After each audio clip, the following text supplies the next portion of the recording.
कहाँ से शुरू करें कुछ समझ नहीं आता है।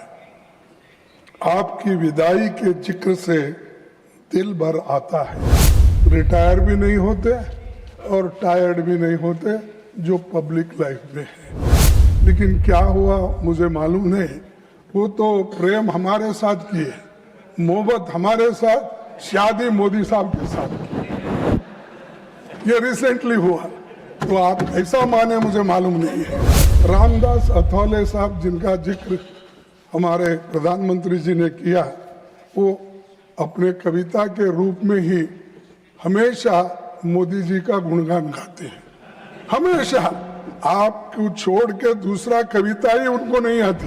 हम जितना मिलके काम करेंगे उतना अच्छा है, और कितना हम एक दूसरे को दूरी रखेंगे तो उतना ही मिसअंडरस्टैंडिंग, सस्पिशन ये सब हो जाएगा।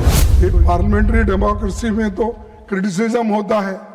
आप भी मुझे कुछ बोलेंगे, मैं भी आपको कुछ बोलूंगा। ये डेमोक्रेसी का तरीका है। हाँ ठीक है, अगर हम गलत बोले तो कभी कभी हमको शर्मिंदा होना पड़ता, अरे ऐसी हमने गलत बातें बोली, ये ठीक नहीं है। Honorable Leader of the Opposition.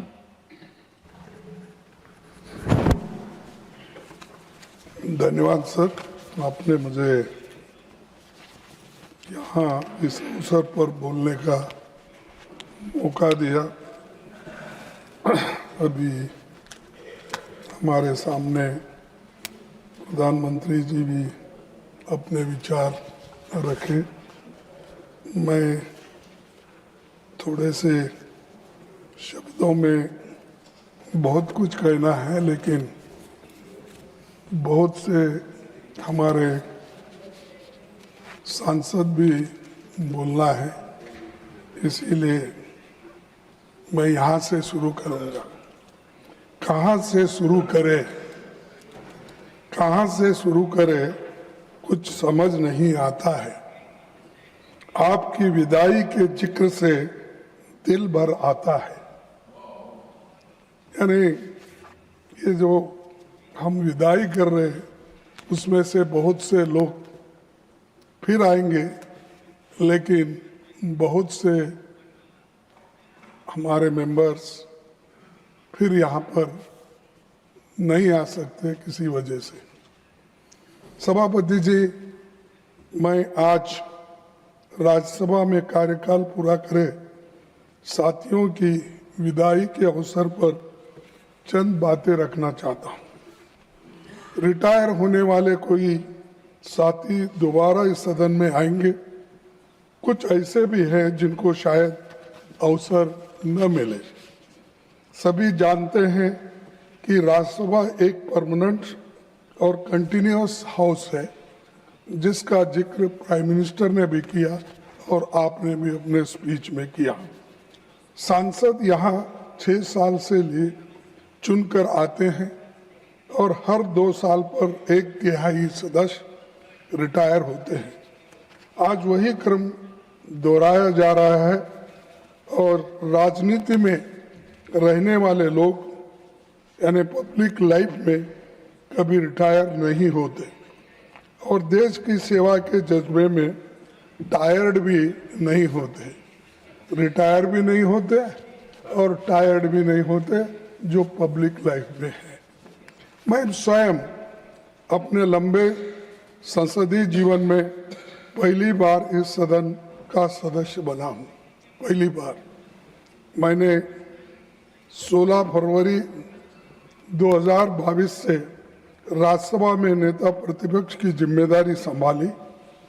जल्दी ही इस सदन से मेरा पहला कार्यकाल पूरा होने जा रहा है, लेकिन राज्यसभा में विद्वान सांसद साथियों के साथ मैंने जो अनुभव हासिल किया है वो सबसे अलग और सबसे महत्वपूर्ण है। यहाँ जो बातें बोली जाती है ये हमको सीखने लायक है, क्योंकि मैं कम से कम 39 साल असेंबली में था और उसके बाद में यहाँ भी अब 20 साल होने आया। मोर और लेस मेरा 54-55 साल चल रहा है और इसमें कोई घटोती नहीं हुई। तो हम कोशिश करें कि यहाँ सीखने की कोशिश करते हैं और मैंने ये अनुभव हासिल किया।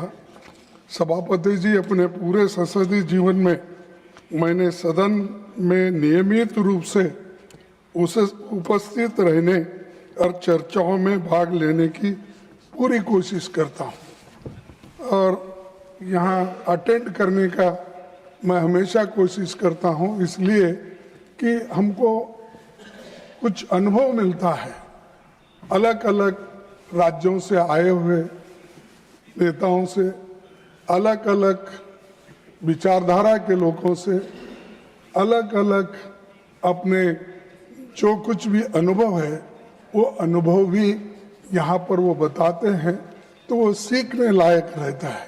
और मैं हालांकि 54 साल मुझे कंप्लीट हो गए तो भी मुझे सीखने की ज़रूरत पड़ती है। इसलिए पड़ती है कि हर आदमी संपूर्ण ज्ञानी नहीं होता है, उसका ज्ञान उसी वक्त बढ़ता है जैसा वो पढ़ते जाता है, जैसा वो सुने जाता है, सीखे जाता है, तभी उसका और भी ज्ञान बढ़ते रहता है। अपनी जिम्मेदारी निभाने के साथ सभी पक्षों की बातों को सुनना, अच्छी बातों को सीखकर व्यवहार में लाने का प्रयास मैं लगातार करता रहा हूँ। उच्च सदन में मेरा बहुत सा खट्टा मीठा अनुभव रहा है। मैं इस मत का हूँ कि इस सदन को और अधिक सार्थक बनाने के लिए बहुत कुछ नए प्रयासों की जरूरत है, ताकि उच्च सदन समाज को और देश को बेहतर संदेश दे सकते हैं, मार्गदर्शन कर सकते हैं। मैं सबसे पहले श्री एच.डी. देवेगौड़ा जी नहीं है, वो तो वहाँ उपस्थित थे लेकिन यहाँ नहीं है, तो एच.डी. देवेगौड़ा जी का उल्लेख करना चाहूँगा। वे प्रधानमंत्री और कई पदों पर रहे। मैं देवेगौड़ा को बहुत दिन से 54 साल से जानता हूँ, उनके साथ ही मैं काम किया, लेकिन क्या हुआ मुझे मालूम नहीं।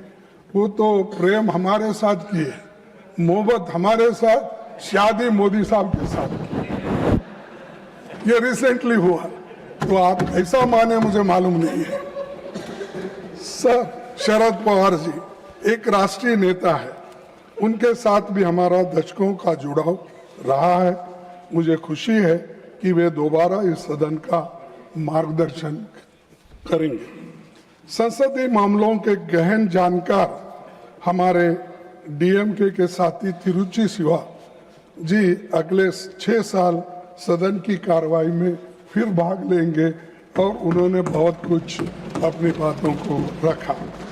रामदास अथवाले साहब, जिनका जिक्र हमारे प्रधानमंत्री जी ने किया, वो अपने कविता के रूप में ही हमेशा मोदी जी का गुणगान गाते हैं। हमेशा, आपको छोड़ के दूसरा कविता ही उनको नहीं आती। जो कविता उन्होंने लिखती है वो सिर्फ आपके बारे में लिखती है। लेकिन मैं समझता हूँ ये 6 साल अब तो पूरा मिला है उनको, आगे तो जरा कम करेंगे ऐसा मैं सोचता हूँ। सर दिग्विजय सिंह जी को पूरा देश जानता है।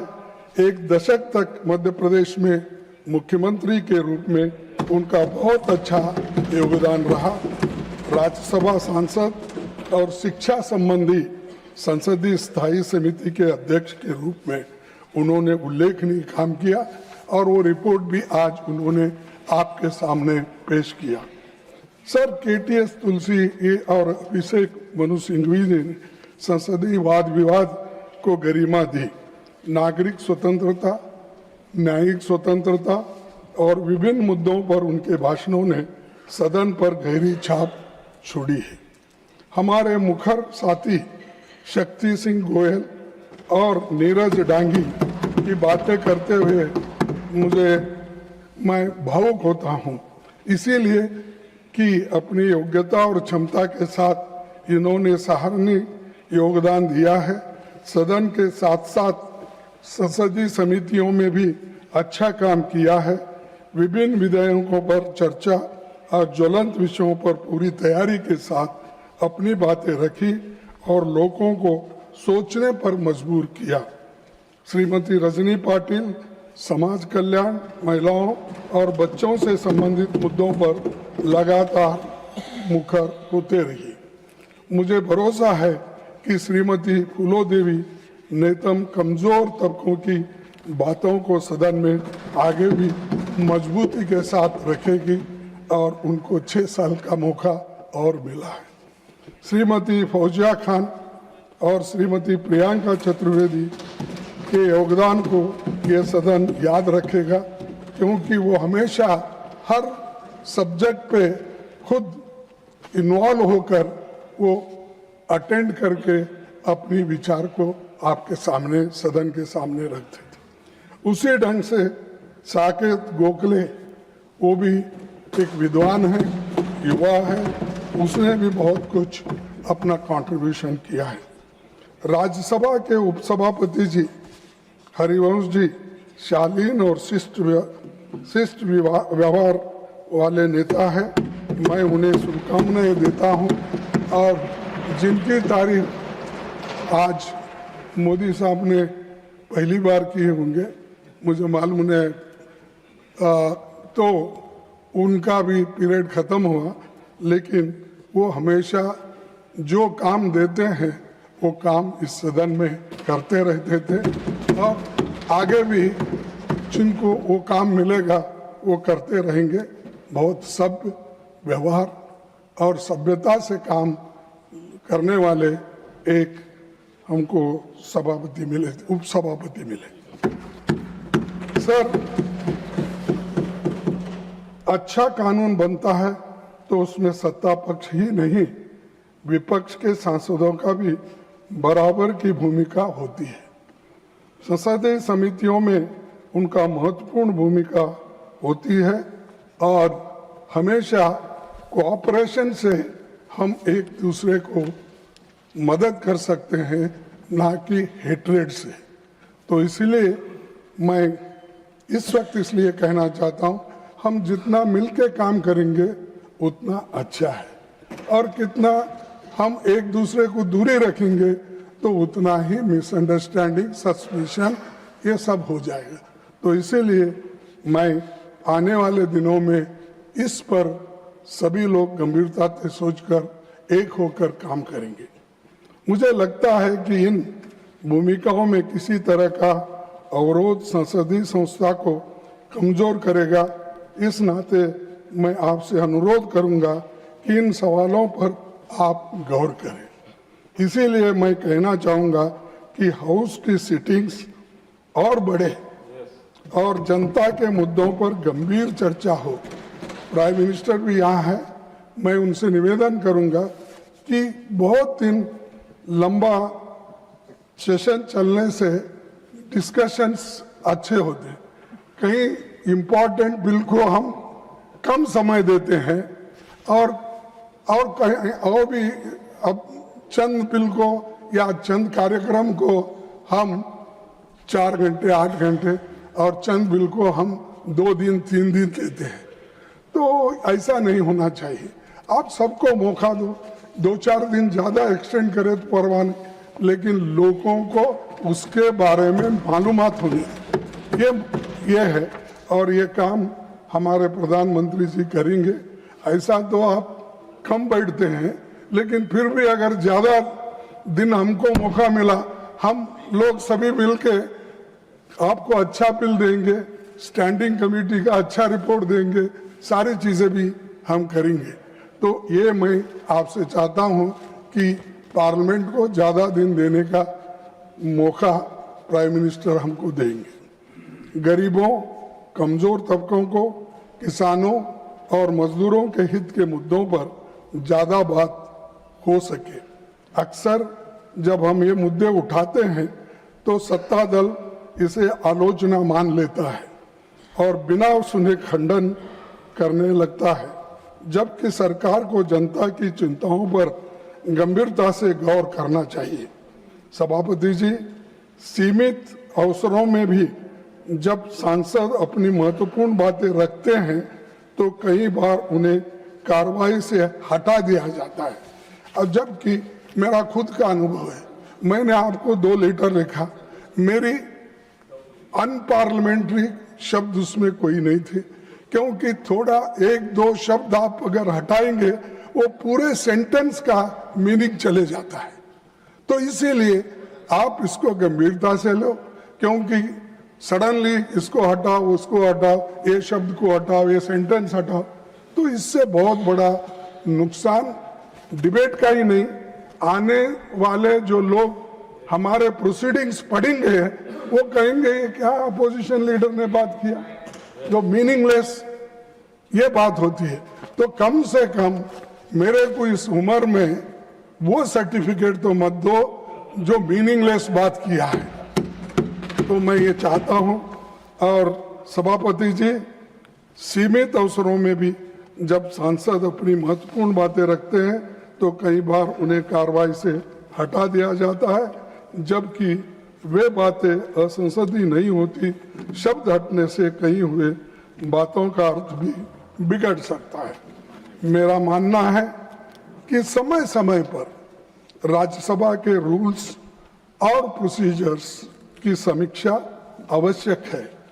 यह विषय अभी जनरल पर्पस कमेटी के समक्ष विचाराधीन है और इस पर गंभीरता से विचार होना चाहिए। तो वो आपके हाथ में है, आप ये कर सकते हैं।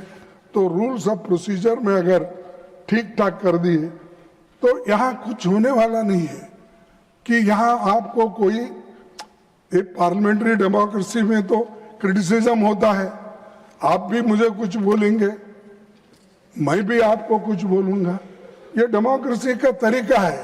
हाँ ठीक है, अगर हम गलत बोले तो कभी कभी हमको शर्मिंदा होना पड़ता, अरे ऐसी हमने गलत बातें बोली, ये ठीक नहीं है। लेकिन गलत को भी आप सच करने की बात सोचे तो वो ठीक नहीं रहता। तो इसीलिए मैं आपसे यही चाहूंगा कि आप इस वक्त फिर एक बार ये रूल्स ऑफ प्रोसीजर को आप देखेंगे, ऐसा मैं निवेदन करता हूं।